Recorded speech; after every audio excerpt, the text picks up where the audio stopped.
Hébreux 12, 14.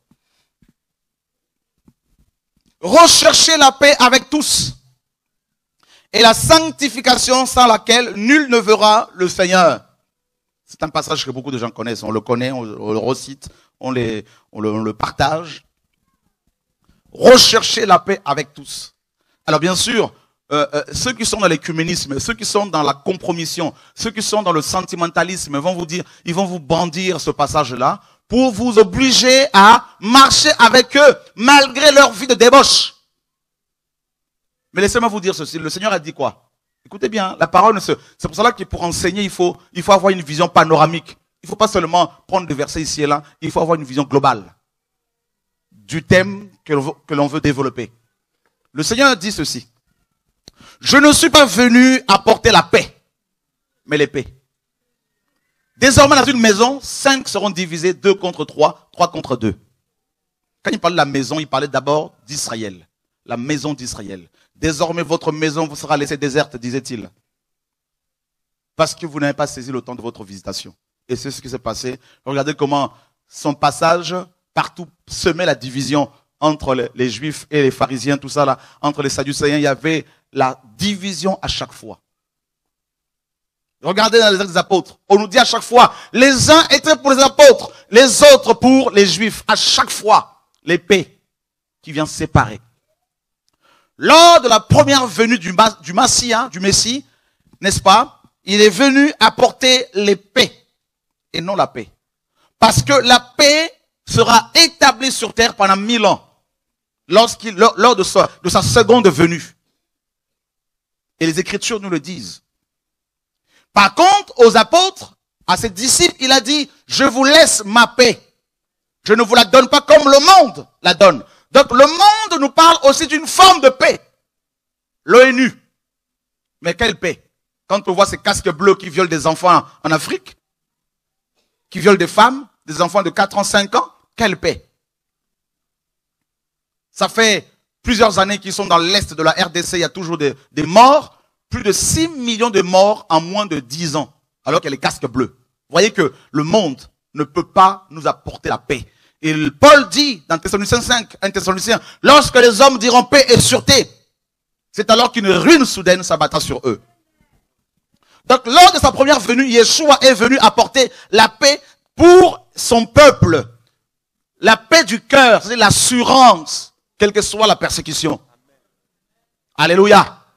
Maintenant, il dit, dans Hébreux 10 ici, Hébreux 12, 14, il dit, recherchez la paix avec tous, mais dans tout cela, nous avons exclu Dieu. Alors que Dieu est le premier être avec lequel nous sommes censés faire la paix. Être en paix avec Dieu. Si tu es en paix avec Dieu, tu seras forcément en paix avec ceux et celles qui ont la paix avec Dieu. Mais ceux qui ne sont pas en paix avec Dieu, ça va être la guerre. D'où la persécution. Tous ceux qui veulent vivre pieusement en Jésus-Christ seront persécutés. Alléluia. Alors, la paix avec Dieu, c'est quoi? C'est justement répondre à ses exigences. Je vous dis une chose. Faites tout pour être en paix avec Dieu. Même si vous prêchez, même moi qui vous prêche là, tout le temps, je plie mes genoux, je dis Seigneur, je vais être en paix avec toi. Je ne veux pas des problèmes avec toi. Je préfère être seul, abandonné de tous, même de ma propre famille, et être en paix avec Dieu. Parce que je vois des gens qui étaient en paix avec Dieu hier. Aujourd'hui, je les vois, ils sont plus en paix. Ils sont malheureux. Parce que l'argent ne peut pas te procurer la paix. Les hommes, ta belle femme ne peut pas te procurer la paix. Non. Tes amis qui t'entourent, là, qui te conseillent mal, ne peuvent pas t'apporter la paix. Demain, ils vont t'abandonner.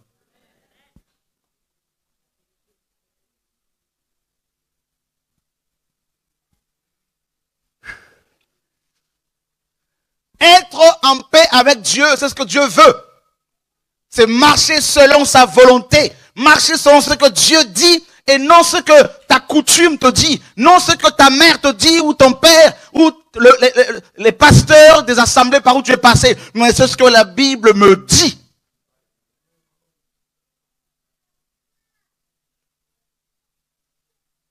Être en paix avec Dieu.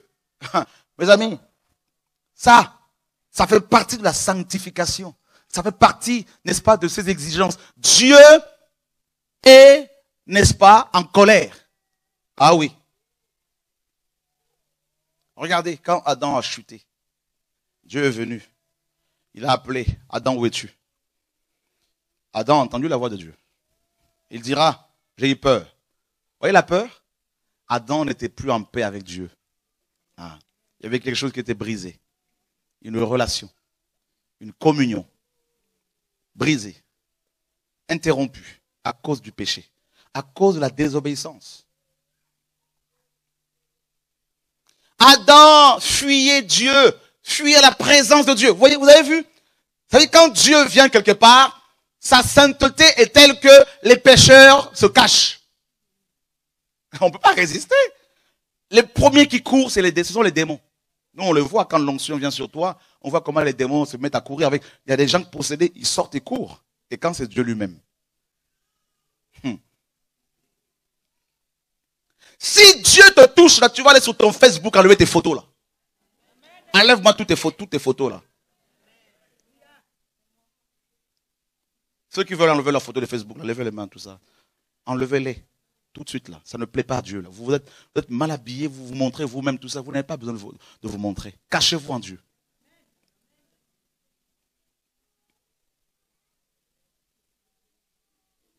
Alléluia. Dieu. Mes amis. Vous avez vu non? Dimanche dernier, c'était l'enterrement de mon frère. Un de mes frères. Propre. Et Dieu me dit, va annoncer ma parole. Je laisse les morts enterrer leurs morts. Toi, va annoncer ma parole. Dieu est exigeant. On le lit dans la parole. Hein. Un disciple un jour a perdu son père. Il dit au Seigneur, permets que j'aie à ensevelir mon père. Le Seigneur dit, laisse les morts enterrer leurs morts. Toi, va annoncer l'évangile.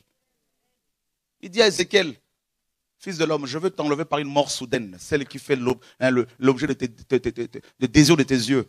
Hein? Je veux t'enlever par une mort soudaine. Par une plaie, littéralement, soudaine. Dieu l'a frappée. Elle est morte, cette femme. Et Ézéchiel, le même jour, il se lève et il va proclamer la parole. Et les gens l'ont pris pour un fou. Un jour, il dit à Ésaïe, déchausse-toi. Enlève tous tes vêtements, marche nu, devant tout le monde. Ésaïe, prophète, hein, Ésaïe 20, il a marché nu. Dieu! Ah non, mes amis. On vous a présenté quel Dieu, là? Hein?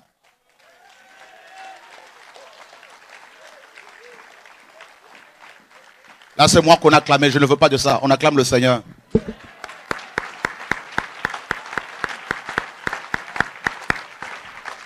Alléluia. Le Dieu des églises évangéliques en France est un Dieu mort. Un Dieu commerçant. Un Dieu businessman. Quand vous sortez des réunions de séminaires, vous avez des stands là-bas où vous vendez des ouvrages. Hein, vous avez toute une panoplie de choses à acheter. Vous avez à chaque fois dans chaque bâtiment d'église, vous avez des bibliothèques, des librairies, tout ça pour acheter. Commerce! Quoi que vous disiez, je ne cesserai pas de parler.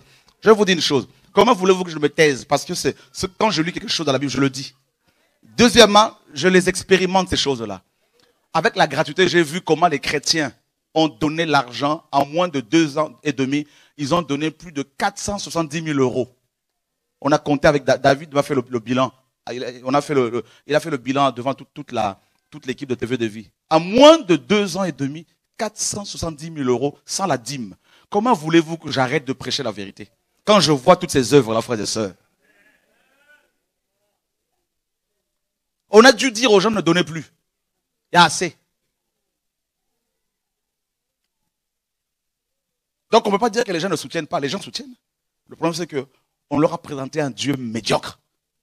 Un Dieu qui les attend à la sortie pour leur... Est-ce que vous pouvez vous imaginer l'archange Michael en train de vendre des livres à la sortie d'une réunion?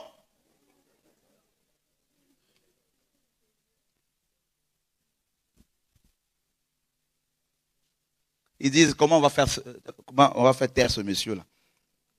Ça, c'est une parenthèse. Ils sont allés porter plainte contre moi, non? Ils ont dit, j'entretiens des réseaux mafieux. Tout un dossier comme ça, pasteurs africains et européens. Ils ont fait une association. J'ai été filé pendant 6 mois. On m'a fait une défilature, tout ça. Je sortais d'Evry pendant les réunions de réveil, je rentrais chez moi. La police a vu que je n'entretiens aucun réseau. Ils sont allés voir sur mon compte. Ce n'est pas moi qui gère mon compte, c'est ma femme, un compte joint. Je ne connais pas la couleur de la carte bleue qu'elle gère, tout ça. C'est bleu un peu, je sais pas, mais en tout cas, c'est elle qui gère. Ils ont vu que chaque mois, il y a au moins 300 €, au moins 250 €. Dieu soutient toujours, mais ils ont dit non, ce monsieur, il n'est pas dedans. Vous allez chercher encore, comme avec Daniel, vous allez chercher encore. Et plus vous allez chercher, plus je veux parler, mes amis, au nom de Yeshua. Parce que nous devons dénoncer Babylone au nom de Jésus. Ouais.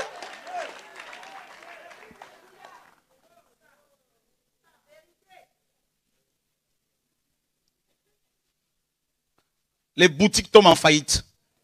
Les entreprises familiales, les monarchies, de grand-père au petit-fils. Tout ça là, c'est par, mes amis, par héritage. Hein, tout ça là, pasteur de père en fille, tout ça là, tout ça là, ça va sauter. Les vrais enfants de Dieu vont sortir pour aller vers le Seigneur de gloire au nom de Jésus-Christ de Nazareth. Je vous ai déjà dit, vous avez affaire à un fou. Un fou, quoi que vous fassiez, il est fou. Nous sommes fous de Jésus-Christ de Nazareth. Nous sommes passionnés de Jésus-Christ de Nazareth. Paul dit la prédication de la croix est une folie pour ceux qui périssent. Dis à ton voisin, tu es fou. Voilà.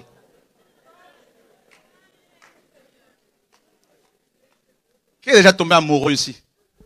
Souviens-toi de la première fois que tu es tombé amoureux. Comment tu t'es devenu fou?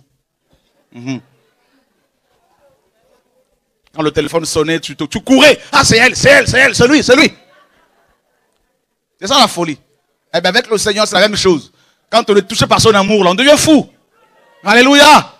Si on te dit tais-toi, tu dis je ne peux pas me taire. Je ne peux ne pas parler des choses que nous avons vues, que j'ai vues et entendues. Alléluia. Oh, alléluia. Jérémie disait si je dis, je ne veux plus parler de lui. Mais il y a dans mon cœur, dans mes os, un feu qui est enfermé. Je ne peux que prophétiser.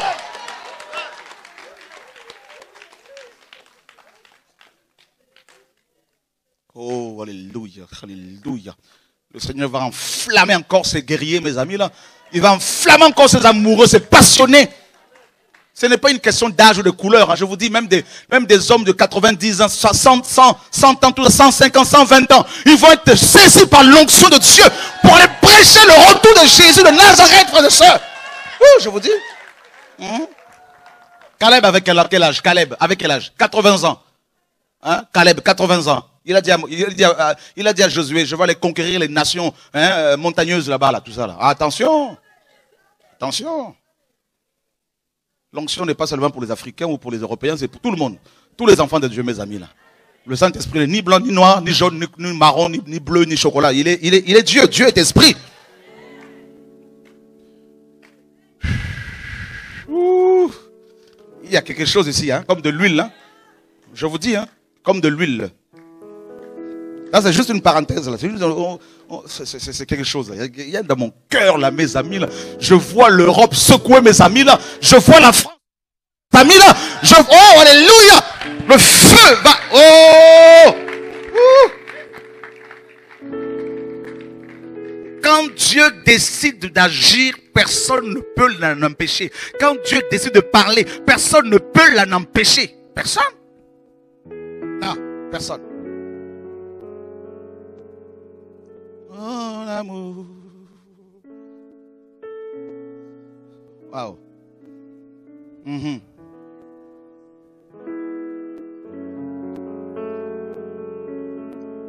Sa gloire.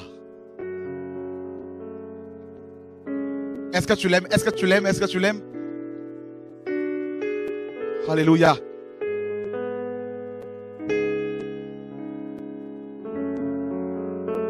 Et je veux t'adorer.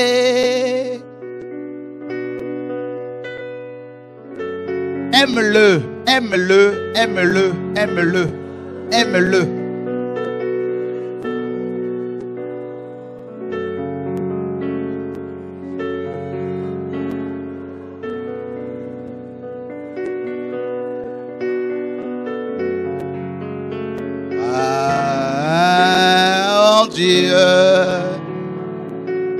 grand Dieu.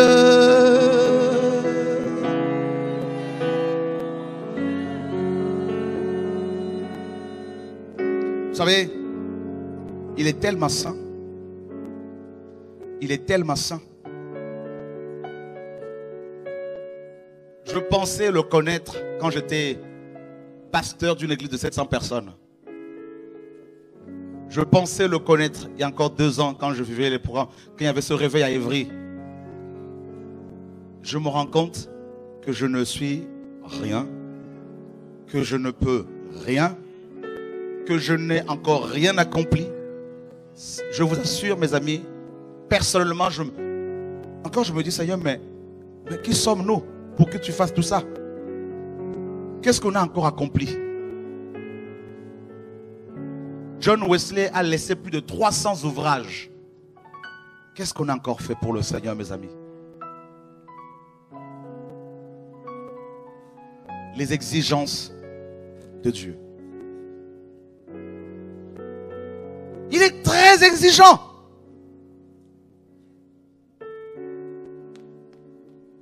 Et il a accompli parfaitement, il a répondu parfaitement aux exigences de sa justice. Œil pour œil, dent pour dent. Tu tues, on te tue. Tu lapides quelqu'un, on doit te lapider. Et Dieu disait aux Hébreux, soyez saints, car je suis saint. Mais c'est impossible. Parce qu'on ne peut pas l'approcher sans être consumé par sa sainteté. Même pas sa colère, rien que sa sainteté. C'est pour cela que vous verrez dans Ésaïe 6, il est dit que les anges, les séraphins se servent de leurs 6 ailes pour pouvoir, 2 pour se protéger, se couvrir les pieds, 2 pour se couvrir la face et 2 pour pouvoir voler. Pourquoi? À cause de sa sainteté. Aucun ange ne peut fixer Dieu comme ça. Non. Non. Ils baissent leur regard. Non. Ils se couvrent, ils se voilent. Tu ne peux pas. Regardez, quand il y a le soleil en plein midi, fixer seulement le soleil, c'est impossible de le fixer. Et rappelez-vous bien qu'il Yeshua est le soleil levant. Le soleil levant. C'est impossible que Satan s'approche de Dieu. C'est impossible qu'il le fixe. C'est impossible. Il entrait dans les synagogues, les démons sortaient. Les démons disaient, qu'y a-t-il entre toi et nous? Qu'est-ce que tu veux le faire ici? Ben, il a peur. Attention. Il vient parler à Adam. Le vent est venu dans le jardin d'Éden. Dieu par le vent appelle Adam. Adam dit, j'ai entendu ta voix, mais j'ai eu peur et je me suis caché. Je me suis caché. Oh! Regardez quand un frère tombe dans un péché, s'il aime le Seigneur, il va éviter les frères et sœurs qui craignent Dieu. Il va éviter l'assemblée des saints. Pourquoi? Le péché, la peur. Satan a peur de Dieu. Les Hébreux disaient à Moïse, on a peur. On a vécu des moments de visitation où Dieu descendait, le bâtiment tremblait. On était plaqué au sol et on tremblait. Les sorciers, on n'avait pas besoin de leur dire, repentez-vous. Non. Je me rappelle un jour, j'étais pasteur. La gloire est venue dans l'assemblée avec plus de 700, 800 personnes. Je me prêtais à prêcher, Dieu me dit, ne prêche pas. Appelle les gens à la conversion. Les gens qui veulent se convertir. Je dis, Seigneur, je n'ai pas prêché. Je dis, ça, c'est dans votre mentalité. Appelle, ma présence est déjà là. Appelle les gens. Quand j'ai fait l'appel, plus de la moitié de l'église était devant. Les gens pleuraient, tombaient par terre, criaient leurs péchés. Les démons sortaient. Il y avait la terreur. Les gens confessaient tous leurs péchés. La grâce. Recherchez la paix avec tous. D'abord avec Dieu. Comment? Par l'humilité. Par la reconnaissance de ses fautes, de ses failles, de sa faiblesse. Seigneur, je reconnais. Seigneur, j'ai reconnu. Seigneur, aide-moi. Et Dieu dit, et la sanctification. Sanctification, saint, sainteté, consécration, être mis à part séparation, l'émondage. Dans la sanctification, il y a la notion de la solitude. La solitude, Dieu peut t'imposer la solitude pendant quelque temps. Ah oui. Pourquoi? Parce qu'il te veut seul, seul à seul, pour pouvoir te travailler. La sanctification, il est dit sans laquelle personne ne verra le Seigneur. Alors, vous savez, beaucoup veulent voir le Seigneur. Seigneur, je veux te voir dans ma vie, dans mon service, dans mon ministère. Je veux te voir dans mon couple. Mes frères et sœurs, il n'y a pas 36 solutions. Hein.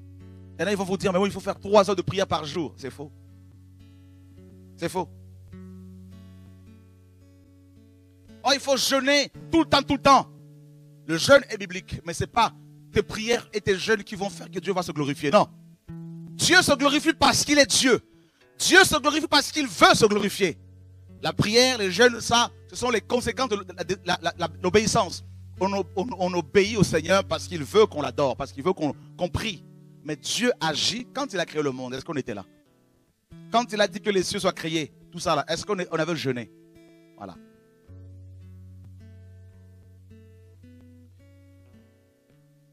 Quand la Bible dit au commencement, Dieu créa les cieux et la terre. Il a créé les animaux, il a créé ce jardin d'Éden. Aucun homme n'avait jeûné. Dieu est le créateur. Il a créé les choses alors qu'on n'était pas là. Il a décidé d'agir alors qu'on n'était pas encore créé. Qui sommes-nous pour pouvoir, n'est-ce pas, par nos prières, faire bouger la main de Dieu comme beaucoup de gens le disent? Ah non, mes amis. Dieu agit quand nous prions parce que nous obéissons.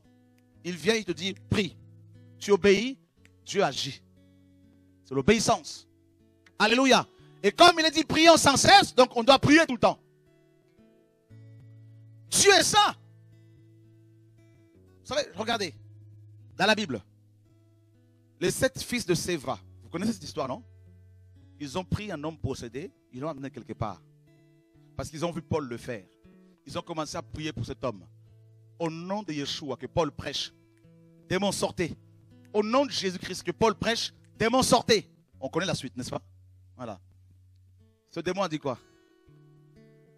Je connais Paul. Jésus, je sais qui est Jésus. On était là-haut quand il nous a chassés. Mais vous, qui êtes vous? Et quel est le CV que ces hommes avaient? Ils avaient un CV. Hein? Notre père est grand prêtre. Ils étaient tous lévites. Ils étaient 7. Le démon a dû dire, oui, mais votre père est prêtre, mais moi, c'est pas ce qui m'intéresse. Hein? Le régime a changé pratiquement là. Hein? Vous invoquez une puissance à laquelle vous êtes étranger. Voilà. Pourquoi? Parce que vous n'avez pas expérimenté la sainteté de Dieu. La grâce, c'est quoi? La grâce, c'est Dieu qui vient par son sang, qui est pur. Il trouve un pécheur. Il le nettoie. Il le sanctifie. Il le brise. Il le transforme. Il le métamorphose. Et il lui dit, va. Le pécheur ainsi justifié, il ne va plus en son propre nom. Il marche dans la justice de Dieu. Nous sommes son ouvrage, ayant été créés en Jésus-Christ pour les bonnes œuvres que Dieu a préparées d'avance afin que nous marchions en elles. Donc les choses qui se passent dans nos vies, ce ne sont pas des choses qui datent d'aujourd'hui. Non.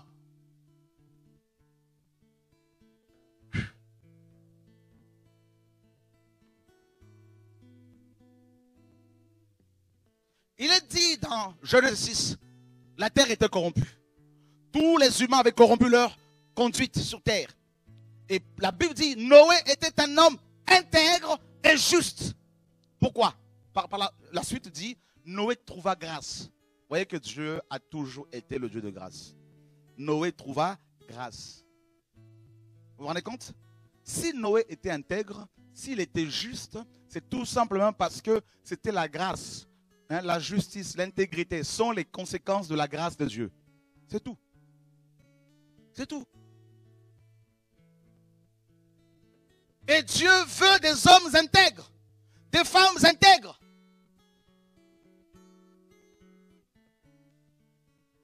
Et je vous assure, c'est rare d'en trouver aujourd'hui. Il y en a, mais très rare.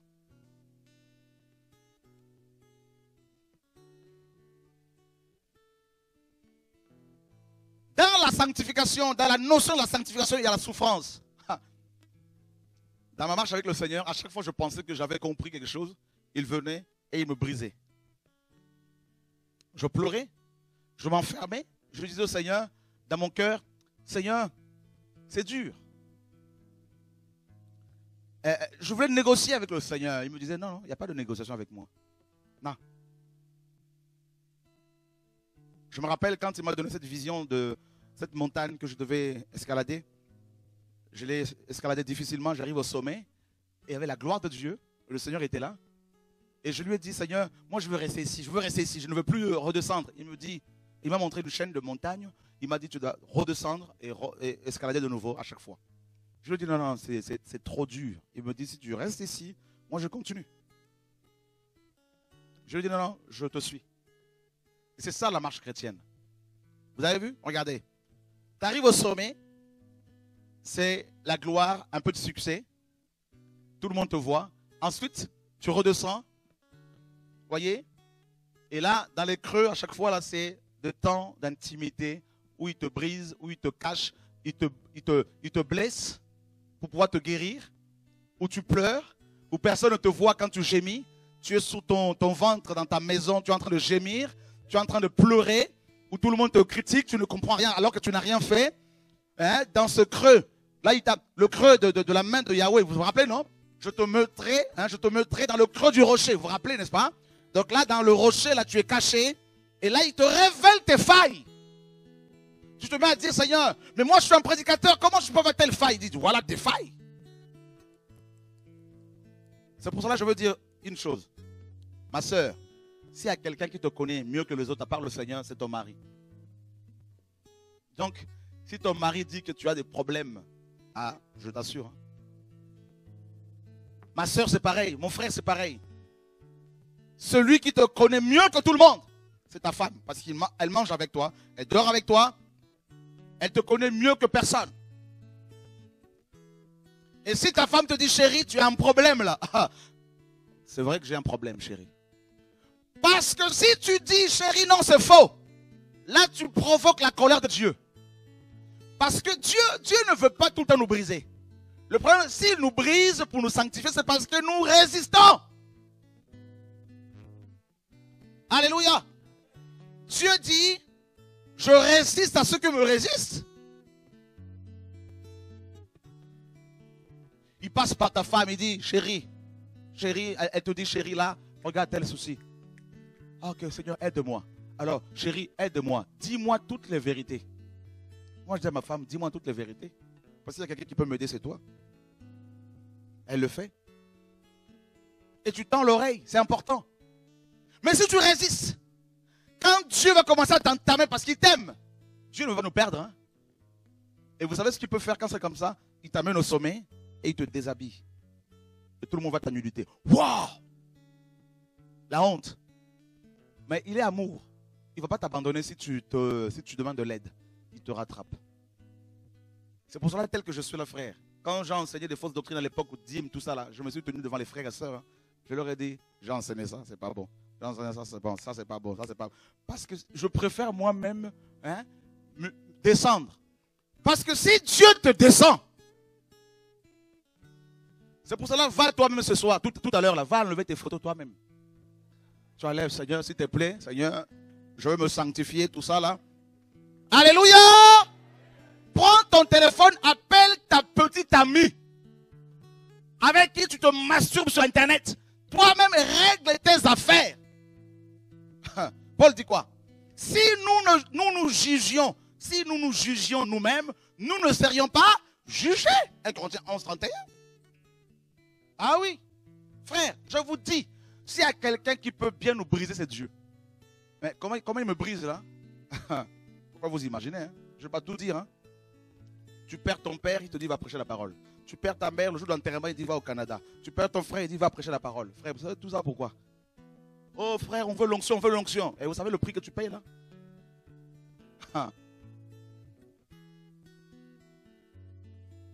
La sanctification. Ce n'est pas parce que tu vas pleurer que Dieu va arrêter.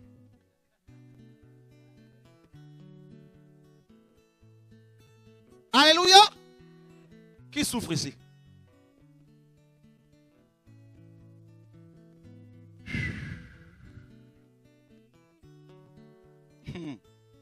Parfois, on a l'impression que quand on a 70 ans, c'est bon, on a tout compris. Et Dieu dit, c'est que maintenant que tu viens de commencer. Rappelez-vous bien que nous avons affaire à quelqu'un qui est éternel. Il n'a pas de commencement de vie, ni fin de vie.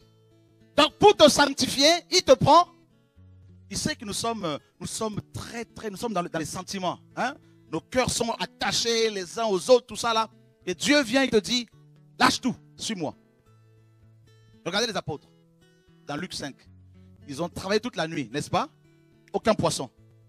Ah, rien. De 19h à 6h du matin. Et le Seigneur se pointe. Bonjour les enfants. N'avez-vous rien à manger? Non, personne l'a remarqué. Hein? Tellement qu'ils étaient fatigués. Il leur dit, jetez ici, un peu plus loin. Ils jettent leur filet. Ouais.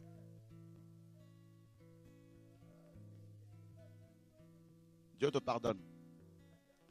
Ils jettent leur filet ailleurs. Et il y avait plein de poissons. Et vous savez quoi? La Bible dit qu'ils ont tout laissé. Ils laissèrent tout. Et ils le suivirent. Tu as travaillé toute ta vie pour avoir ton diplôme. Maintenant que tu l'as comme ça, Dieu dit, ce n'est pas ce travail-là que je veux pour toi. Mais Seigneur, il y a un problème là. Alléluia. Attends, Seigneur, toute ma vie, je l'ai passé là-dedans. Il dit, ben oui, je sais. Jusqu'à quel point m'aimes-tu?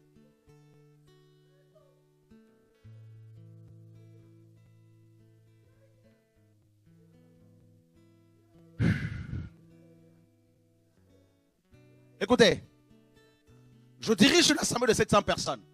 J'avais un grand bureau, j'étais content d'être le pasteur de tous ces frères et sœurs. Chaque dimanche matin, je voyais tout ce monde. Il y avait plus de monde que ça. Hein? Beaucoup de monde. Et Dieu se sert du maire de la ville de Draveil, Georges Tron, pour nous mettre dehors en plein hiver. Est-ce que Dieu ne me connaissait pas? Si, il me connaît. Est-ce que je ne priais pas? Si, je priais. Est-ce que je ne jeûnais pas? Je jeûnais. Est-ce qu'il ne savait pas que c'était l'hiver? Si, il le savait. Est-ce qu'il n'est pas tout puissant? Si, il est tout puissant.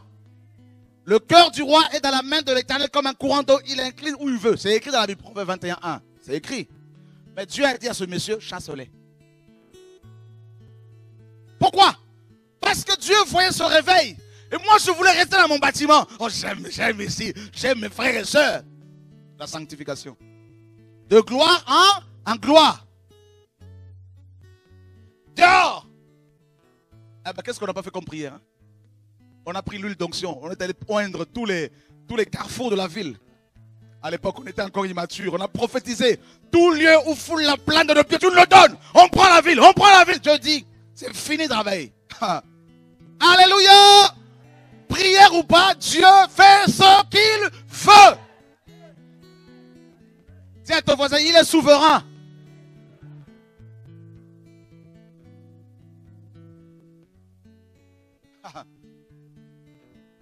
Et beaucoup m'ont lâché. Hein. Beaucoup de frères et sœurs ont commencé à dire non, Dieu n'est plus avec lui, on a perdu l'église. On a fermé l'église. Alors que l'église du Seigneur, on ne peut pas la fermer. Oh, chrétien. La sanctification, Dieu te sépare des choses que tu aimes. Tu aimes le ministère, il ferme le ministère.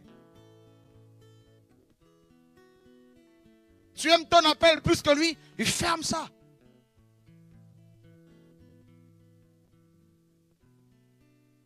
Même les enfants, le Seigneur l'a dit, hein, il ferme. Les amis, pareil.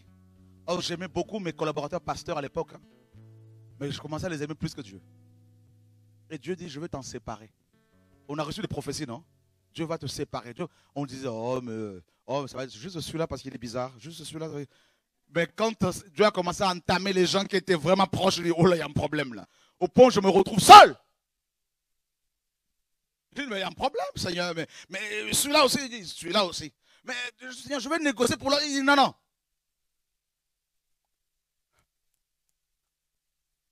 Sanctification. Dieu prend Paul. Il le met en prison 2 ans à Césarée. La Bible dit qu'on l'a oublié à Césarée. Pourtant, Dieu l'avait appelé. Est-ce que tu as déjà fait la prison ici? Si c'est le cas, on va dire non, Dieu ne peut avec lui.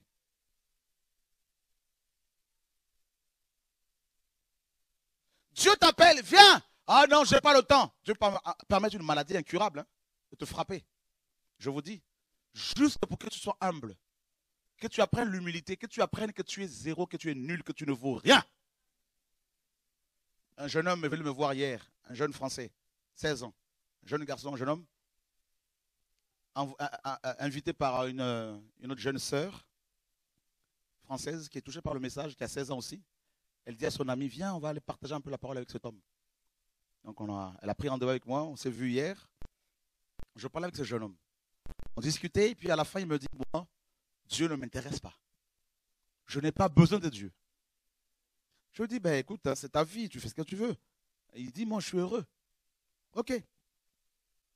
Et le Seigneur m'a dit de lui dire ceci. Je lui dis, écoute, quand on est dans l'avion, on est dans un avion et qu'on rentre dans une zone de turbulence. Je me rappelle une fois, j'étais comme ça avec des gens, je partageais la parole dans l'avion, et ils me disaient, non, Dieu ne nous intéresse pas, on connaît, Dieu n'existait pas. Et quand on est rentré dans une zone de turbulence et que l'avion commençait à être secoué, les mêmes ont commencé à crier, mon Dieu, mon Dieu. Il y en a qui ont commencé, ils se sont rappelés la prière de Ave Maria. Hein? Tout ça là. Hein? Je vous salue Marie, pardon. Je vous salue Marie, mère de je ne sais pas quoi, là, tout ça là. Une prière inventée par les cathos. Voilà. Et moi j'étais là, je rigolais. Bien sûr que j'étais aussi quand même, ça me secoue aussi quand même parce que faut être honnête. Mais je regardais, je disais, là, Dieu existe maintenant là. Et quand je lui ai dit ça, il a reconnu. Il a reconnu. Il a reconnu qu'effectivement Dieu existe. Dieu. Lorsque tu commences à comprendre, lorsque tu penses, regardez Élie, il a remporté une grande victoire avec les prophètes de Baal, contre les prophètes de Baal. 850 faux prophètes. Élie a remporté une grande victoire. Et Élie croyait être mieux que ses pères. Hein? Il croyait qu'il était meilleur que ses pères. C'est ce qu'il pensait. Il a dit lui-même. Hein? Élie était, oh, quelle victoire, quel programme, tout ça, quelle onction, quelle autorité, quelle parole. Et Dieu se sert d'une femme, Jézabel. Dis à ton voisin, une femme. Il y a femme et femme. Hein? Il y en a qui sont vraiment remplis. Hein? Des choses bizarres. Alléluia. Il n'y a pas que les femmes qui sont remplies. Ces femmes-là, il y a aussi des hommes qui sont remplis. Il faut toujours l'équilibre. Hein? Maintenant, parce que sinon... Frères et sœurs, une femme dit à Élie que les dieux me traitent dans toute leur rigueur. Si demain ta tête n'est pas coupée. La Bible dit qu'Élie a pris ses jambes à son cou. Il a couru. Il a dit à son serviteur, reste ici parce que chacun pour soi. Alléluia. Là, c'est une affaire de vie ou de mort. Il court. Et Dieu lui dit, que fais-tu ici, Élie? C'est une question que Dieu pose à certaines personnes ici. Que fais-tu là où tu es? Élie dit à Dieu, oh, la mort m'est préférable à la vie. Je ne suis pas mieux que mes pères. Élie avait oublié que s'il avait remporté cette victoire, ce n'était pas à cause, mes amis, de sa sainteté. C'était à cause de la grâce de Dieu. Les exigences de la justice de Dieu, c'est quoi? C'est la grâce. La croix. Il a tout accompli. Dis à ton voisin, tout est accompli. Tout est accompli, tout. Ça veut dire quoi? Si tu veux marcher dans la sanctification, c'est possible. Si tu veux arrêter la cigarette, c'est possible. Si tu veux arrêter avec l'orgueil, c'est possible. Tu veux marquer ta génération. Tu veux te sanctifier. Tu ne veux plus convoiter. C'est possible. Alors comment faire? Tout est possible. Tout est possible. Je vous dis, un homme veut me voir pour la prière. Je lui dis, va, c'est réglé. Il avait un cancer de prostate. Il me dit, mais je dis, non, c'est réglé. Il refait encore le tour. Il revient encore. Je lui dis, mais attends, mais je vois encore sa tête. Je lui dis, mais je t'ai déjà vu. C'est réglé, tu peux y aller, c'est bon. Il est allé faire des examens, il n'y a plus de prostate. Fini. Plus de cancer. C'est possible. Le problème, c'est la grâce. Nous, frères, c'est la grâce. Tout ce monde que Dieu attire à chaque fois de plus en plus. C'est quoi là? Vous pensez parce que je jeûne beaucoup? Vous pensez parce que je passe toute la nuit en prière? Oui, il faut prier. Mais ce n'est pas d'abord ça. C'est la grâce. Le Seigneur a tout fait. Il a tout fait parfaitement. Et tout ce qu'il nous demande pour nous sanctifier, c'est l'obéissance.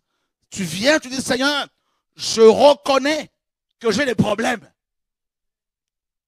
Je reconnais que je suis faillible. Si tu ne reconnais pas ton état, Dieu ne peut pas t'amener dans une dimension supérieure, c'est impossible. Parce que Dieu nous conduit de gloire en gloire. Seigneur, je reconnais. Si tu as un problème avec la pornographie, vous savez, parfois il faut le dire publiquement. Là oui. Ceux qui confessaient leur péché dans Acte 19 le faisaient publiquement. Voilà. Seigneur, je viens déclarer publiquement que j'ai un problème. Seigneur, je viens crucifier ce problème aujourd'hui. Je ne veux plus de ce problème parce que je vais aller au ciel. Et si on résiste pour nous purifier, nous sanctifier, qu'est-ce que Dieu fait? Ben, Dieu envoie la persécution. Ah oui. La persécution. Et je vous assure, ça fait mal. Au travers de la calomnie, au travers, n'est-ce pas, des outrages, Dieu nous garde dans l'humilité. Dieu, n'est-ce pas, nous maintient dans sa présence. Ça fait mal, hein? On t'accuse faussement. Tu n'as rien fait pourtant, on t'accuse. Et ça fait mal, ça blesse. Parfois on se dit, je ne veux plus, on ne veut plus voir les gens. Je ne veux plus fréquenter telle personne. Seigneur, je ne veux plus, je veux rester seul dans mon coin. Mais tu ne peux pas. Tu ne peux pas, c'est impossible. Et je veux vous dire une chose. Parfois, nous ne connaissons pas nous-mêmes. C'est quand Dieu nous met face à l'adversité. Quand Dieu révèle l'état de nos cœurs, il nous met devant une situation difficile. Et là, ben, on réagit de manière tout à fait inattendue. Et là, on se dit, c'est moi qui ai fait ça. Et Dieu dit, oui, mais c'est ça ton cœur. Ton cœur est comme ça. Et parfois, on a honte. On se dit, oh là là, Seigneur, mais comment ai-je pu faire une telle chose, dire telle chose? C'est comme ça. Ne te cache pas. C'est comme ça que tu es, c'est comme ça que je suis. Seigneur, soutiens-moi. Frères et sœurs, priez pour moi. Soutenez-moi.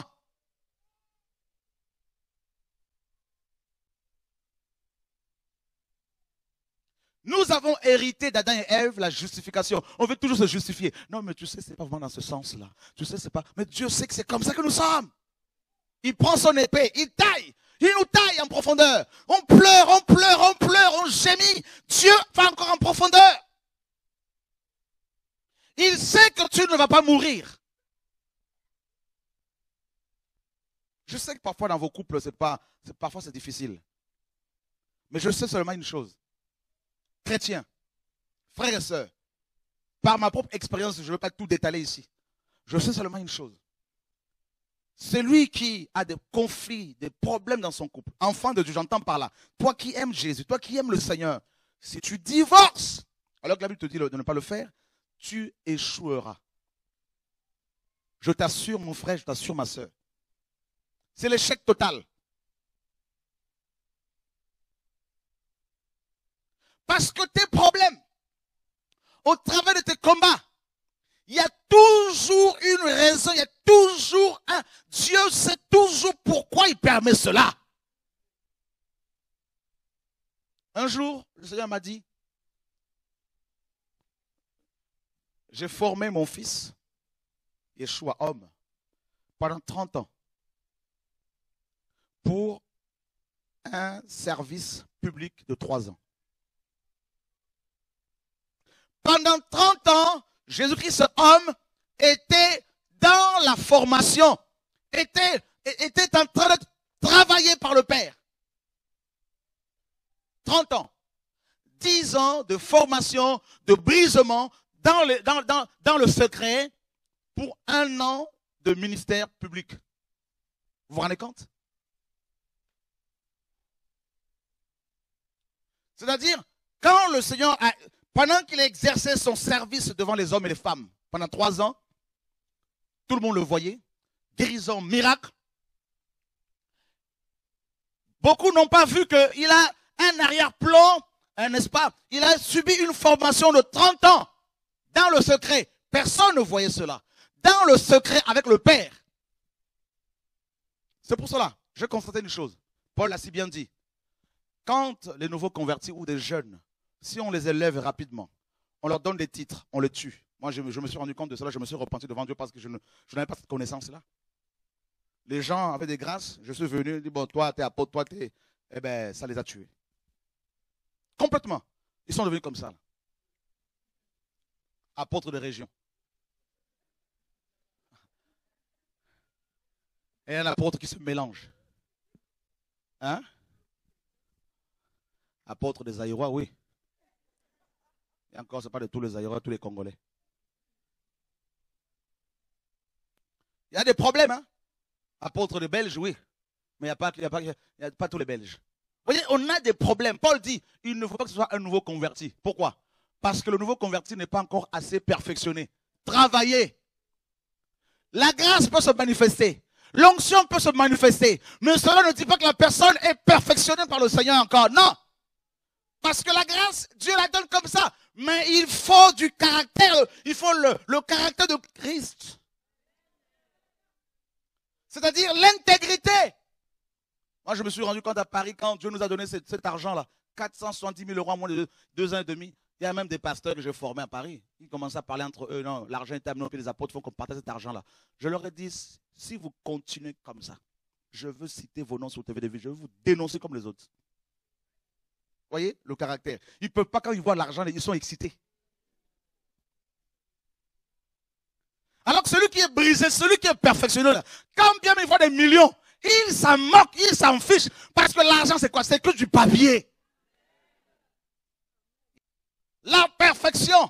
Dieu veut perfectionner ses enfants. Soyez parfaits. Le Seigneur disait. Il disait quoi? Si votre justice ne dépasse pas celle des pharisiens, vous ne serez pas sauvés. Il a dit, c'est de la bouche de Jésus. Il dit aux apôtres, il dit, soyez parfaits. Et si votre justice n'est pas au-dessus de celle des pharisiens, vous n'entrerez pas. Et humainement parlant, c'est impossible. Alors Dieu vient, il donne son sang à la croix, et il nous prend. La grâce, c'est Dieu vient, il te prend avec lui. Et il marche avec toi, il marche à tes côtés, et tout au long de ta marche, eh bien, s'il y a de la mauvaise compagnie, Dieu t'en sépare. Ça fait mal, mais il t'en sépare. Il faut accepter certaines séparations. C'est l'émondage, Jean 15. Pour porter encore plus de fruits, il doit nous émonder, nous séparer des amis de longue date. Les gens voient tous ces fruits, ils disent, frère, c'est quoi ton secret? Mais vous savez le nombre de personnes qui étaient autour de moi que le Seigneur a enlevé, le nombre de personnes que le Seigneur a retirées. Mais c'est impressionnant. Des gens avec qui on a dormi ensemble, on a mangé ensemble, on a voyagé ensemble, on a vécu de belles choses. Dieu vient, il dit, vous n'avez plus la même vision. La vision que je te donnais est en train d'évoluer. Eux, ils ne veulent pas évoluer, ils veulent garder leur vision, ils veulent manger, ils veulent autre chose. Moi, je veux t'amener ailleurs. Je veux toucher les Blancs, les Européens, les Noirs, les Marrons. Je veux toucher les nations. Eux, ils veulent rester communautaires. Je veux t'amener ailleurs. Alors, sors de là. Je ne voulais pas. Dieu m'a brisé, il brise. Des clashs, des scandales. Tout le monde disait, mais c'est comment? C'est comme ça, c'est biblique. Parce qu'il fallait que tu sois arraché du feu. La sanctification. Pas de sentiment. Parce que Dieu voyait quoi? Dieu voyait cette révision de la Bible, mais ce n'est pas fini. Parce qu'on va en imprimer plein d'autres encore. Ce n'est pas fini. Mais si avec 470 000 euros, les gens se battent pour l'argent, mais quand Dieu va donner des millions pour aider encore davantage les orphelins, les veuves, on va faire comment? Dieu voyait ces orphelinats aujourd'hui. Il y a même un orphelinat au Mexique. On envoie l'argent là-bas chaque mois. Dieu voyait tout ça. L'Amérique latine, c'est le commencement. Mais là, des gens voyaient autre chose. Ils voyaient seulement dans leur communauté. Dieu voit son peuple dans le monde. Et Dieu fait quoi? C'est quand c'est comme ça, il t'enlève de là. Il te brise. Si tu ne veux pas, il peut te tuer physiquement. Il prend cette onction, il la donne à quelqu'un d'autre. Qui va plus obéir. Ah oui. Les exigences de Dieu. Dieu, quand il t'appelle, il te voit dans le futur. Dieu te voit tel que tu seras demain. D'accord? Et toi, tu te vois tel que tu es présentement, mais Dieu te voit tel que tu seras demain. C'est pour cela qu'il nous appelle. Parce qu'il a déjà tout accompli. Dans sa pensée, nous sommes déjà dans la perfection. Et c'est pour cela que quand il vient nous trouver, il nous amène vers cette perfection-là. C'est pour cela qu'on parle de la marche chrétienne. Nous marchons de progrès en progrès. Dieu te conduit. Il va doucement parce qu'il est amour, mais il nous travaille. Moi, quand je vois des prédicateurs qui dirigent des assemblées, quand Dieu vient, il leur dit, quittez vos églises locales, allez ailleurs. Les gens se disent, mais oui, mais comment on va faire? Sans églises locales, on fait comment?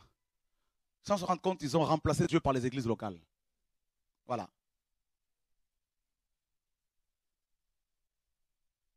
Et Dieu passe, il reste.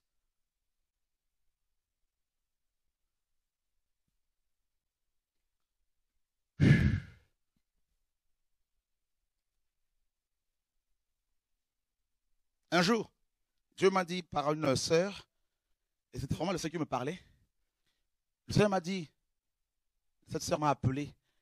Dieu lui disait, si tu continues dans les sentiments, j'arrête ton service, ton ministère.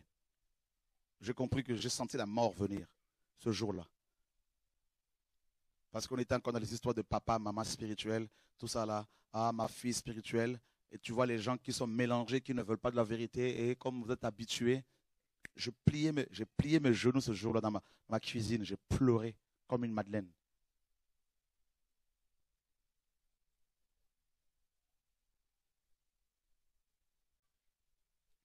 L'obéissance. Dieu est exigeant. Il est saint et il exige de toi la sainteté. Il est amour. Il exige de nous l'amour. L'amour, c'est quoi? Ce n'est pas le sentimentalisme. L'amour n'a rien avec le sentiment. L'amour, c'est la personne de Dieu. L'amour, c'est Dieu lui-même. Dieu est amour, on nous dit 1 Jean 4, 8. Dieu est amour. Et c'est quoi cet amour? Cet amour veut que, si tu entends la vérité, tu vas l'aimer. Et cet amour te pousse à aimer Dieu, à aimer d'abord Dieu. Shema Israël, Adonai Elohim, Adonai Ehad. Tu aimeras le Seigneur ton Dieu de tout ton cœur, de toute ta force, de toute ta pensée, de toute ta force. Tu aimeras le Seigneur ton Dieu. C'est le plus grand de tous les commandements. Et c'est le premier commandement. C'est ça l'exigence de Dieu. Dieu veut que tu l'aimes. Pour ne pas tomber. Vous savez, c'est quoi la solution? C'est d'aimer Dieu. Comment faire pour aimer Dieu? Tu ne peux pas l'aimer de toi-même, de moi-même. Demande à Dieu de te faire grâce. L'amour de Dieu est répandu dans le cœur par le Saint-Esprit qui nous a donné. Si tu aimes Dieu, quel que soit l'argent que tu verras, quelle que soit la somme d'argent qui sera devant toi, tu ne vas pas céder. Une femme à Évry, guérie par le Seigneur d'un cancer, hein? Elle est allée à sa banque, elle a retiré 15 000 euros. 15 000 euros. C'était ça dans le roi. C'était 10 000 euros ou 15 000 euros. 15 000 euros. Qui c'est qui avait reçu cet argent? David. C'est toi qui veut me voir, non? C'est David.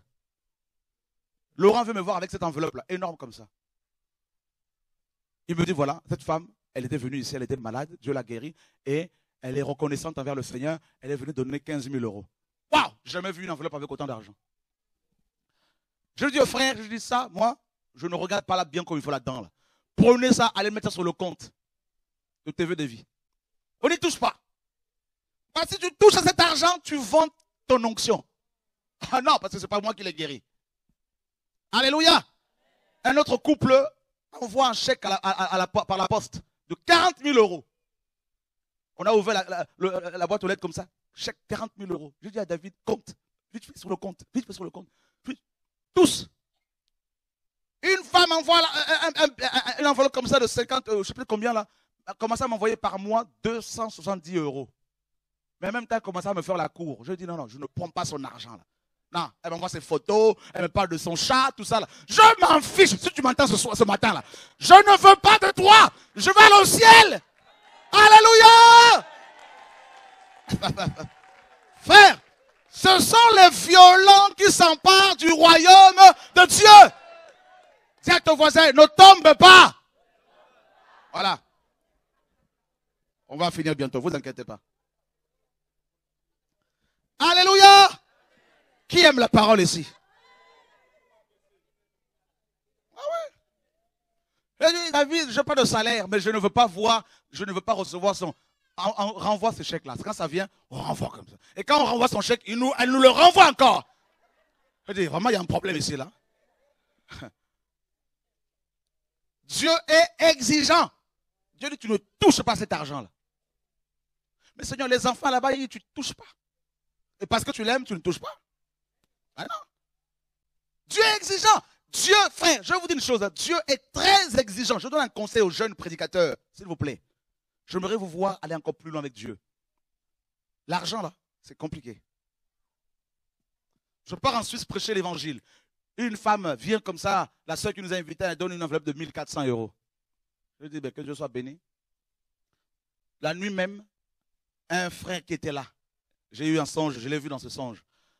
Il me dit, ah, l'argent qu'on t'a donné là, c'est pour avoir l'onction. Je dis, oulolo, là, je me réveille comme ça, Dieu dit, tu ne touches pas même 1 €. Tu envoies ça aux orphelins, tu envoies ça aux pauvres. J'ai appelé un frère au Gabon, je dis, les orphelins là-bas, ils n'ont pas à manger. Oh non, tac, on envoie l'argent. À Kinshasa, les prisonniers, tac, on envoie là-bas. J'avais une telle paix. Frère, je chantais, hein, alléluia, poche vide, hein, mais mon cœur rempli du Saint-Esprit. Je chantais, j'adorais Dieu parce que, ah, alléluia. Wouh.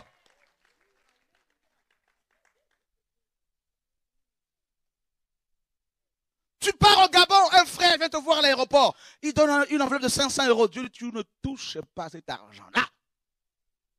Frère, ça chauffait comme ça. Là. Je dis, je ne veux pas l'utiliser. Je ne veux pas l'utiliser au nom de Jésus de Nazareth. Tu sentais l'esprit en toi te dire, tu ne touches pas cet argent. J'ai appelé quelqu'un en Angola, c'est pour toi. Dieu est exigeant. Il veille sur toi. Il veille sur nous. Hein? Vous avez affaire à quel Dieu? Frère, il nous regarde. Hein? Il nous regarde. Une belle femme passe devant toi. Tu sens que Dieu est en train de te regarder. Les anges te regardent. Et tu es là, tu es en prière. Hein? Alléluia, alléluia, alléluia, amen. Seigneur, je ne tomberai pas au nom de Jésus. Tu es là, la pression qui vient. Les gens pensent que parce qu'il y a l'onction, on n'est plus humain. Je ne suis pas un ange, frère. Dis à ton voisin, il a un cœur comme toi. Alléluia. Tu es là, la pression. On t'appelle, on dit, voilà, un tel a fait une vidéo contre toi. Et un tel, ça part de blocs contre toi. Tu vois ce que je fais? Tu pries, tu pries. Parfois, tu prends tes baskets, là, tout ça, là, tu mets tes baskets, tu mets ton jogging. Tu dis, bon, je vais courir un peu, faire du footing. Et tu es en train de courir dans un champ là-bas, là, vers Longjumeau. Avec ton Walkman, tout ça. On dit, oh, c'est là, il court aussi, frère. Alléluia! Dis à ton voisin, la pression.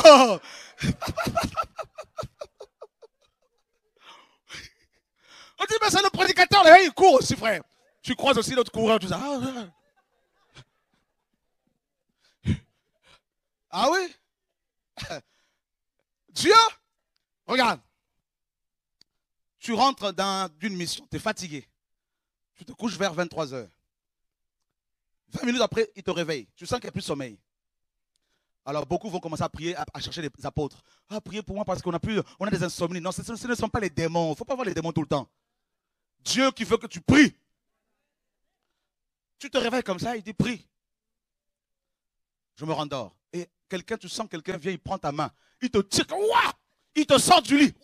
Tu te lèves brusquement comme ça, tu vas prier. Ah, ok. Tu pries 1 heure, 2 heures. Tu vas te coucher 1 heure, il te réveille encore. Et le lendemain, quelqu'un te dit, vous savez, à 3 h du matin, j'étais combattu par telle chose. Et tu comprends, ouah, pourquoi Dieu voulait que je prie. Dieu est exigeant.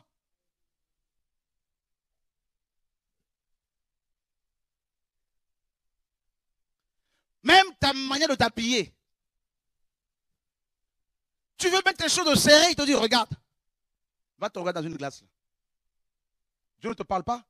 Toi, quand tu mets un décolleté profond comme ça, on voit ton... Mais c'est pas possible ça quand même. Chrétienne, femme de Dieu. Attends, il y a un problème. Hein? Caleçon serré, on voit ton... Quand même, il y a un problème là, mes amis. Là. Il y a un problème, jeune fille. Alléluia. Quand on dit ça, ils sont légalistes, ça va, on légalise. Hein? Je comprends pourquoi toi, tu divorces à chaque fois comme ça. Là. Voilà, tu es tellement dans la grâce que tu peux divorcer à tout moment. Ah non, il est exigeant. Très exigeant.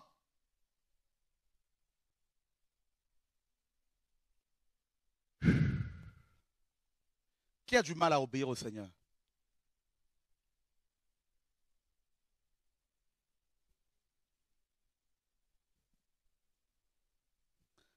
Alors, vous qui avez du mal à obéir au Seigneur, ce n'est pas pour vous condamner, mais si le Seigneur revient là, vous ne partirez pas. Imaginez la mort vous surprend là. Où iriez-vous? L'obéissance vaut mieux que le sacrifice. C'est écrit. L'obéissance. Vous savez, un des secrets que Dieu m'a révélé pour aller plus loin avec lui, pour que des gens viennent de partout comme ça, attirés, guéris par le Seigneur, convertis, c'est l'obéissance. Ça coûte cher, oui, mais l'obéissance. À chaque fois que Dieu me révèle quelque chose, à chaque fois qu'il me demande quelque chose, même si ça doit me coûter, j'obéis.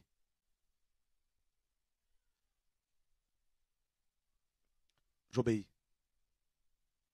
L'obéissance fait partie aussi de l'amour. Si on aime Dieu, on lui est soumis naturellement. On se soumet à lui naturellement. D'accord? Et plus on se soumet à Dieu, plus on obéit à Dieu, plus Dieu va se servir de nous. Et vous savez, il arrive des moments où, quand Dieu marche avec nous, quand on marche avec Dieu, il y a une telle complicité que quand tu penses à quelque chose seulement, alors que tu ne l'as pas encore prononcé, Dieu intervient. Dieu intervient.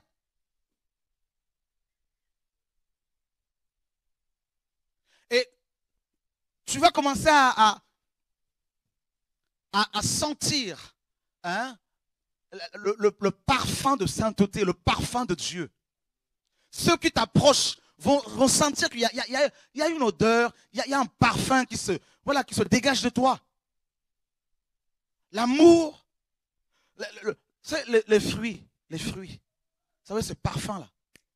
La paix, la joie, la sainteté, l'humilité. Et les gens vont dire, ça c'est une femme de Dieu. Cet homme est un homme de Dieu. Et Dieu va attester. Pourquoi? Parce que tu réponds à ses exigences. Parce que tu as accepté sa grâce. Et en marchant dans sa grâce, eh bien, tu vis des choses. Oh, alléluia. Et quand Dieu te révèle un défaut chez toi, tu vas plier tes genoux et lui demander grâce. Seigneur, pardonne-moi, aide-moi Seigneur. Et tu vas avancer avec lui. Et du coup, quand les gens apprennent que tu arrives quelque part, ce n'est pas forcément de l'idolâtrie. Les gens, ceux qui aiment le Seigneur diront, on va y aller. Les gens vont apprendre que telle sœur arrive. Ils vont venir parce que les gens voient Dieu avec toi.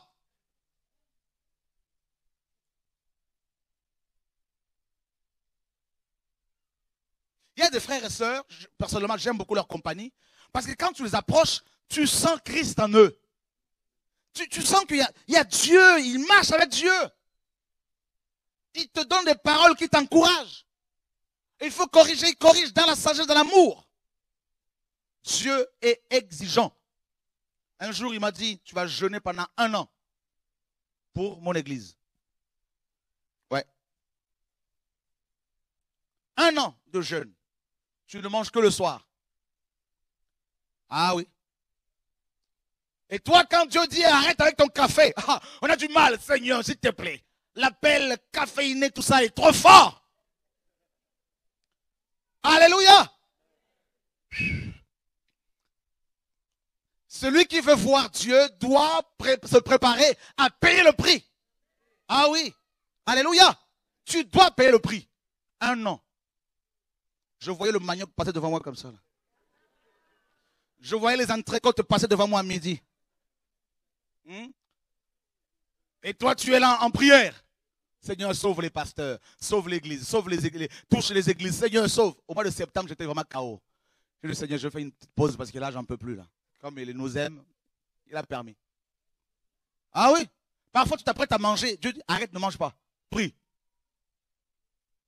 Alors que tout est préparé, hein, tout est sur la table. Il dit, va prier. Les gens te prennent pour un fou. Tu arrêtes là, tu sors de la table et tu vas te mettre à genoux. Quand cette onction s'en va, là maintenant tu peux aller manger. Qui a déjà vécu cela? Alléluia! Un jour, une femme m'a tellement blessé Dieu m'a dit, tu vas aller chez elle lui demander pardon. Je dis, Seigneur, c'est elle qui a commencé. Il dit, je sais. Tu vas aller chez elle, tu vas prendre tes jambes, tu vas aller chez elle et tu vas demander pardon. Il dit, ça, c'est pas Dieu. Mais vous savez, quand c'est le Seigneur, il ne te laisse pas tranquille. Il te serre. Aïe, aïe, aïe, aïe. Mais Seigneur, Seigneur. Là, on sort des versets bibliques au Seigneur. Hein. Le Seigneur, tu as dit. Il dit, je sais, c'est ma parole, mais tu l'as mal interprété. Tu vas y aller.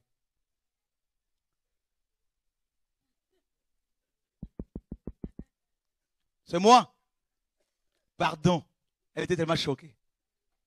Tellement choquée. Qui a du mal à pardonner.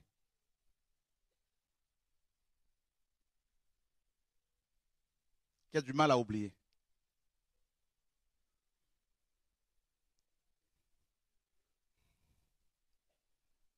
Qui se met de temps à autre en colère contre Dieu.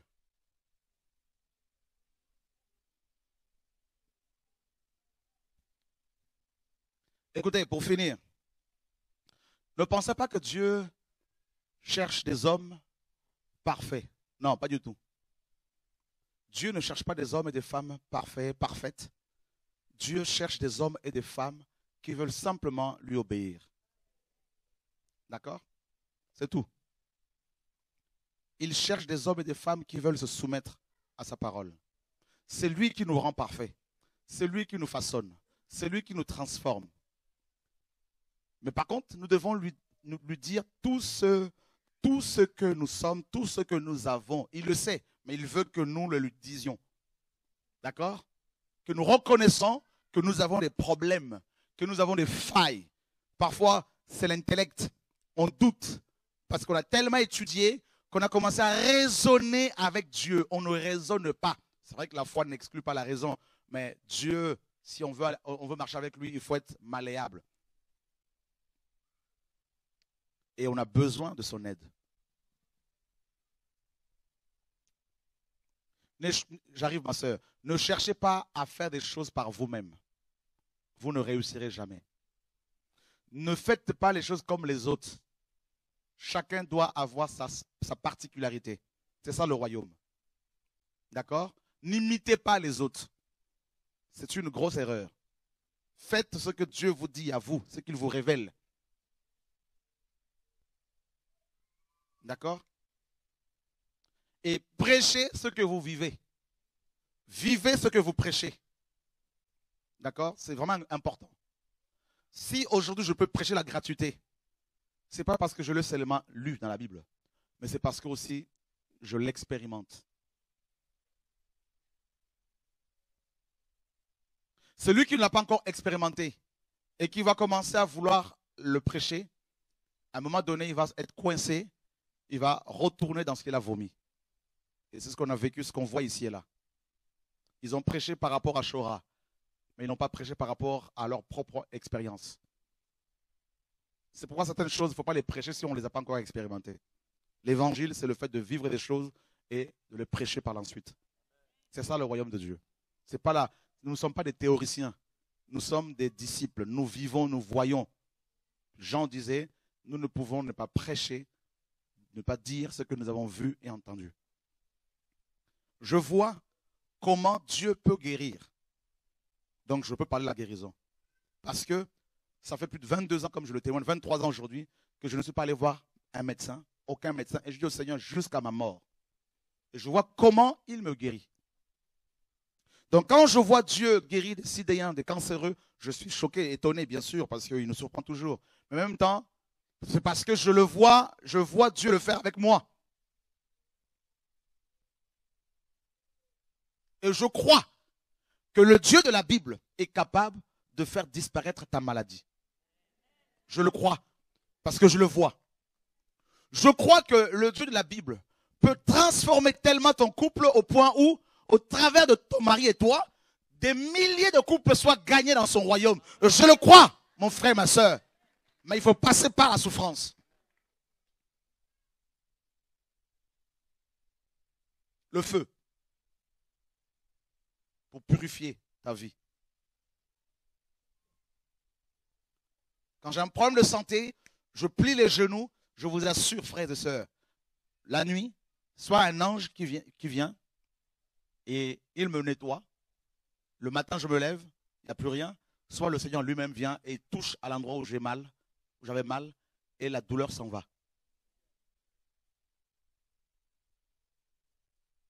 C'est impressionnant. Parfois, il te donne des... Il veille tellement sur nous que je crois tout ce que la Bible dit.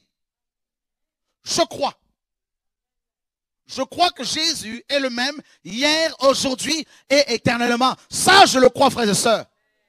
Je crois aussi que parce qu'il t'a appelé, tu vas faire une œuvre parfaite. Une œuvre qui va tellement honorer son nom que les ennemis, tes ennemis seront confondus, confus au nom de Yeshua. Je crois qu'aucune maladie ne peut résister au nom de Yeshua. Je le crois. Une femme en Allemagne est venue quand on était à Bonn, il n'y a pas longtemps. Elle est allée voir, elle avait des douleurs, elle est partie à l'hôpital. Son médecin lui dit, tous tes organes sont morts, pourris. Tout était abîmé. Et ce médecin lui dit, tu vas aller dans une maison de repos pour voilà, attendre ta mort. Voilà, donc voilà. Et on l'a amené au programme qu'on avait organisé. Je ne la connais pas. Elle se présentait devant moi. Dieu m'a dit, elle meurt. Dis-lui, tout est réglé. Je ne l'ai jamais vue. Je lui dis de la part du Seigneur, Dieu me dit que tout est réglé. C'est fini, tout est parti. Elle est allée voir ce médecin. Ce médecin lui dira, bon, on va quand même faire un dernier test, examen. Et cet homme allemand, un médecin, il a crié. Waouh! Tout est redevenu normal. Tout a été remplacé à l'intérieur. Oh Jésus de Nazareth. Alléluia. Je vais te dire une chose. Dieu est tellement exigeant qu'il veut te donner la santé. Avec ce message qu'il nous a donné pour gagner les âmes, pour sauver des vies, alors qu'il revient, frère, il va nous donner et il nous donne la santé et je le crois. Il va donner la santé à vos enfants, à vos maris, à vos femmes, à vos parents. Je le crois.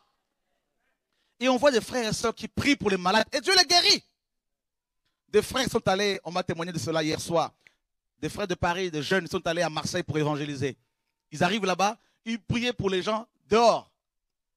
Et une femme qui passait comme ça, une Française, elle était malade, condamnée. Elle avait sa ceinture à cause de cette douleur au niveau du dos.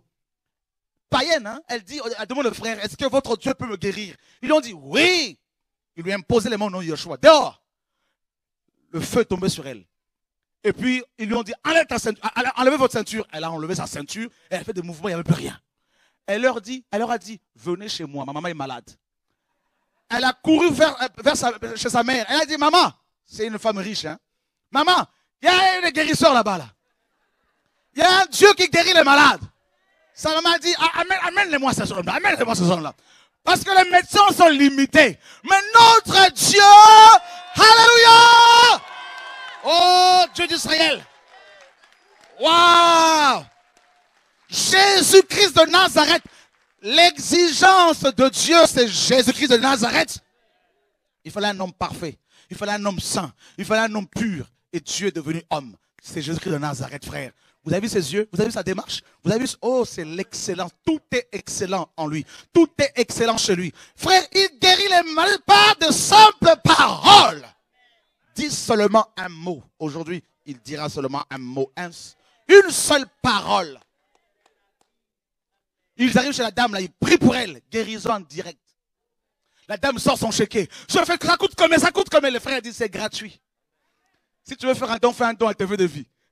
Ils ont laissé la carte de TV de vie. Ils sont partis, frères et sœurs. Le réveil est là. Le feu du réveil. Alléluia.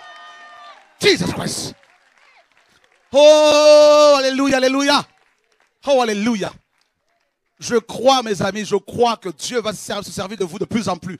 Je crois que vous allez prier pour les malades. Dieu va les sauver, les guérir. Je crois que les aveugles vont voir au travers de la prière.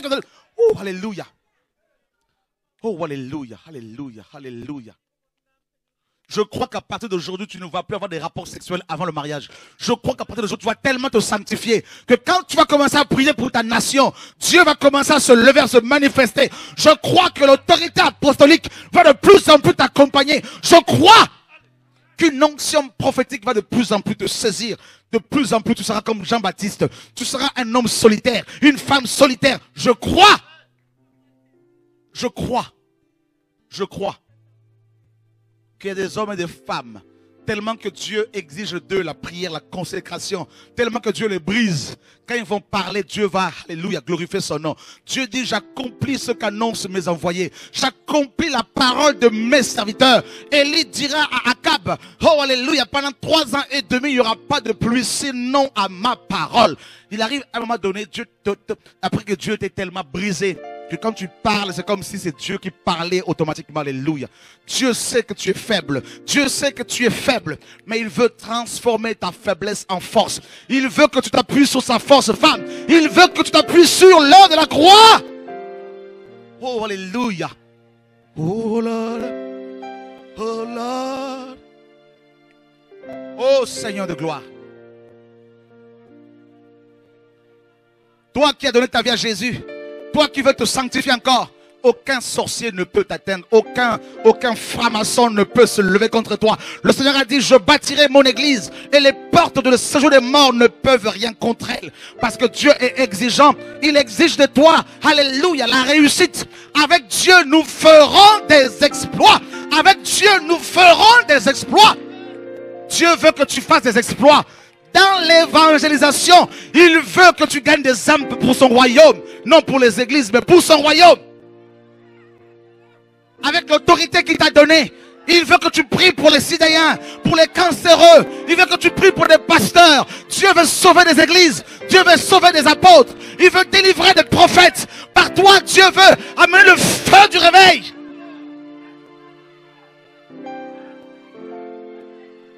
Oh Saint-Esprit, merci.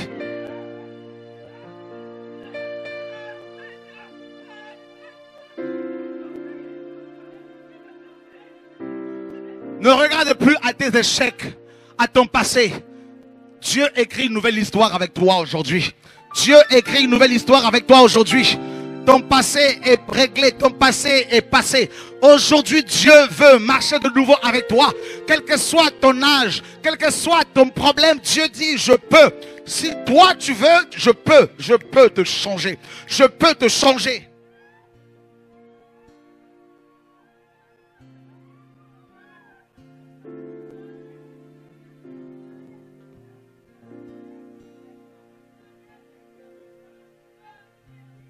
Pendant que Babylone se met en place, pendant que les prophètes de Baal sont de plus en plus suscités par le diable, Dieu n'a pas dit son dernier mot. Alléluia. Job disait, je sais que mon Rédempteur est vivant et qu'il se levera le dernier. Et Dieu n'a pas dit son dernier mot. Et voilà pourquoi Dieu appelle aussi des hommes et des femmes qui sont consacrés à lui, qui sont amoureux de Jésus de Nazareth, qui aiment la parole de Dieu, qui aiment la méditation de la parole de Dieu. Des hommes et des femmes, frères et sœurs, qui font tout selon la parole de Dieu.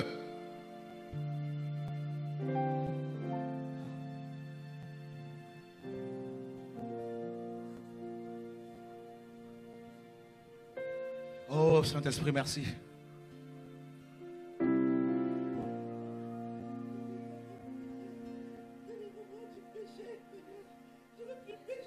Le péché était loin de Dieu.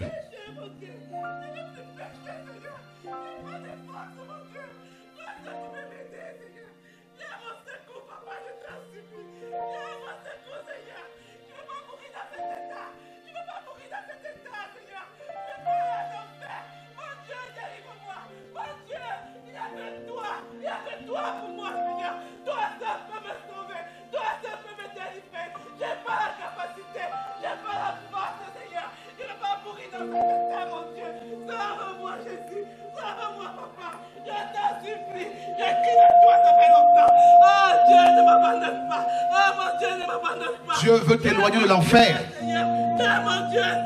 Dieu veut t'éloigner de l'enfer. Tout dépend de toi. Il exige de toi la consécration. Des choses que nous devons régler dans nos familles, dans nos couples, dans nos mariages. Des choses que nous devons régler. Il est l'heure. Il est l'heure. Il est l'heure de revenir à la maison du Père. Il est l'heure de mettre de l'ordre. Il est l'heure. Il est l'heure, mes amis. Il est l'heure. Il est l'heure. Ne marche plus dans les sentiments. Ne marche plus par rapport à ce que les gens pensent, à ce que les gens disent. Même si tout le monde est contre toi, ce que Dieu dit, c'est ce qui importe. Tu dois absolument obéir à ce que Dieu te dit. Tu dois absolument faire ce que Dieu te dit. La consécration, c'est cela aussi. L'exigence. On ne fait pas les choses par rapport au groupe. Pour plaire à notre groupe. On fait les choses par rapport à ce que Dieu dit. Dieu permet ta souffrance, ma soeur. Il permet ta souffrance même au sein de ta famille. Il permet le rejet. Il permet toutes ces blessures parce qu'il est en train de te purifier, de te sanctifier. Tu as demandé au Seigneur de te révéler sa gloire, mon frère. Tu as demandé au Seigneur de se manifester dans ta vie personnellement et il est en train de le faire au travers de tes larmes, au travers de ta souffrance. Dieu est en train de te purifier, de te nettoyer.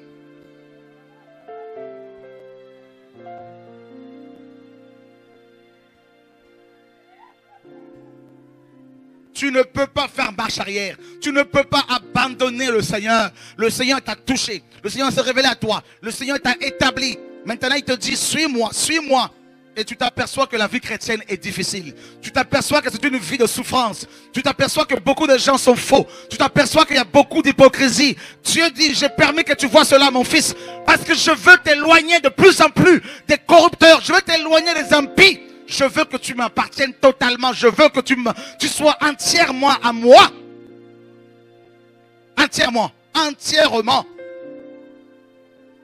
Ne cherche plus à être compris. Ne cherche plus à être compris par les gens qui sont autour de toi. Cherche à plaire à Dieu. Paul disait, est-ce la faveur des hommes que je cherche ou celle de Dieu? Si je plaisais encore aux hommes, je ne serais pas serviteur de Dieu. Un vrai serviteur de Dieu déplaît aux religieux. Un vrai prédicateur déplaît aux hommes. Une vraie prophétesse est blessée, lapidée par cette génération perverse et corrompue. Si tu t'arrêtes sur tes faiblesses, tu ne serviras jamais le Seigneur. Il est temps maintenant que tu réalises que Dieu est plus grand que ton problème. Il est temps que tu réalises que le sang de Jésus-Christ a coulé pour te rendre fort. Il est temps de comprendre que le Seigneur peut te libérer. Il est temps que tu réalises que tu as besoin de sa présence. Il est temps que tu réalises que tu dois demeurer dans sa présence. Il est temps que tu réalises cela.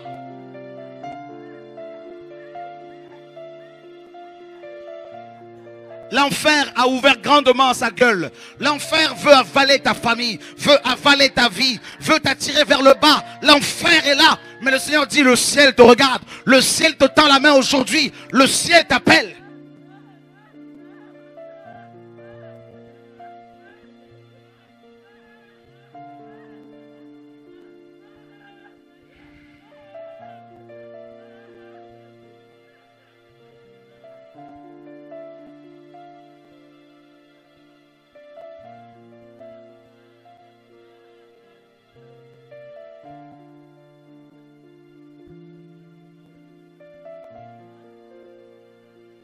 Il a appris l'obéissance par les choses qu'il a souffertes, bien qu'il soit fils.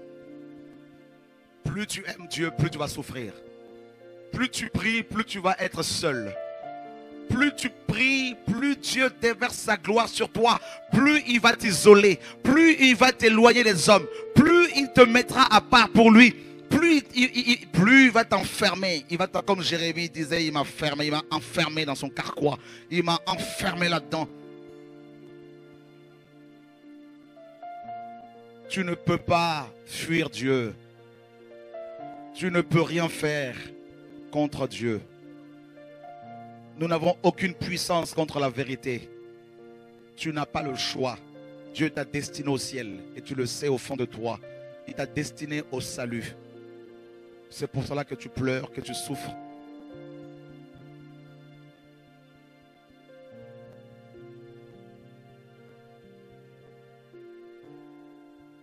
Le Seigneur pleure pour toutes ces âmes qui se retrouvent en enfer. Le Seigneur pleure pour la France. Et le Seigneur dit, qui enverrai-je? Où sont ces hommes et ces femmes qui veulent se détacher de tout?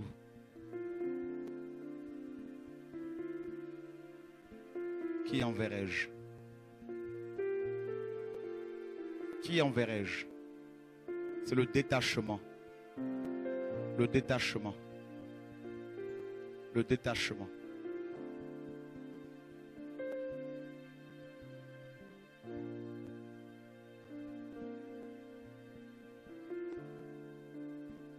En tant que catholique, elle a du mal à se détacher. Dieu la délivre. Lâche-la. Maintenant, au nom de Yeshua. Sors d'elle. Sors d'elle au nom de Yeshua. Sors. Quitte au nom de Jésus de Nazareth. Oh Saint-Esprit, merci.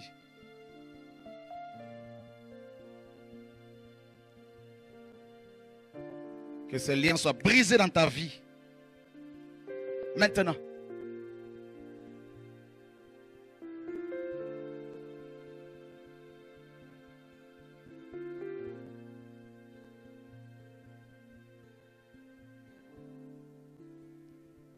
À cause du péché, tu retardes l'action de Dieu dans ta vie. À cause du péché, tu as perdu beaucoup d'années. Tu as perdu du temps. À cause du doute, tu doutes à chaque fois que Dieu te parle, à chaque fois que Dieu te donne des songes, des visions. À chaque fois que Dieu te parle en pensée, tu doutes alors que c'est Dieu qui te parle. Le temps est arrivé où Dieu veut te séparer, t'isoler pour te préparer pour son œuvre. Il est l'heure maintenant, il est l'heure, il est l'heure.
Je viens bientôt. Oui, je viens bientôt.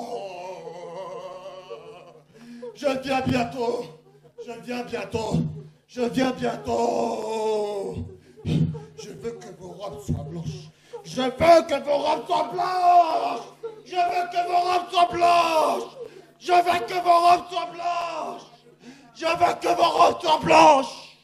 Qu'elles soient blanches. Qu'elles soient blanches. Je veux que vos robes soient blanches. Et je reviens bientôt. Je veux que vos robes soient blanches. Je veux que vos robes soient blanches. Oh. Que faites-vous? Que faites-vous? Écoutez. Écoutez mes prophètes. Écoutez mes serviteurs. Ils parlent. Vous les écoutez pas. Ils parlent. Vous les écoutez pas. Vous les écoutez pas.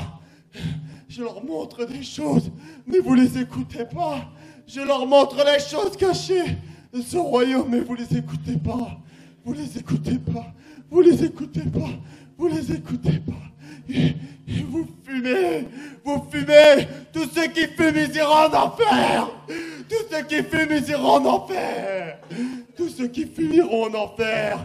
C'est la fumée de l'enfer. La cigarette, c'est la fumée de l'enfer. C'est la fumée de l'enfer. C'est la fumée de l'enfer. C'est la fumée de l'enfer. Vous ne m'écoutez pas. Vous ne m'écoutez pas. Vous ne m'écoutez pas. Vous ne m'écoutez pas. Vous ne m'écoutez pas. Vous ne m'écoutez pas. Vous ne m'écoutez pas. Je vous parle, mais vous ne m'écoutez pas. Vous ne m'écoutez pas. Ce n'est pas un jeu. Ce n'est pas un jeu. Ce n'est pas un jeu. Ce n'est pas un jeu. Ce n'est pas un jeu. Ce n'est pas un jeu. Mon enfant, ce n'est pas un jeu. Ce n'est pas un jeu. L'enfant de la désolation est déjà ici. Il est déjà ici sur cette terre. Il est déjà ici sur cette terre. Il est déjà ici sur cette terre. Ce n'est pas un jeu. Ce n'est pas un jeu. Ce n'est pas un jeu. Ce n'est pas un jeu. Ce n'est pas un jeu. Il est déjà là. Il est déjà là. Il est déjà là. Il est déjà là. Il est déjà là. Je marche vers vous. Je marche vers vous. Je marche vers vous. Je marche vers vous. Je marche vers vous. Je frappe. Je frappe. Aujourd'hui, je frappe. Qui répondra? Qui répondra? Je frappe. Qui répondra? Je frappe.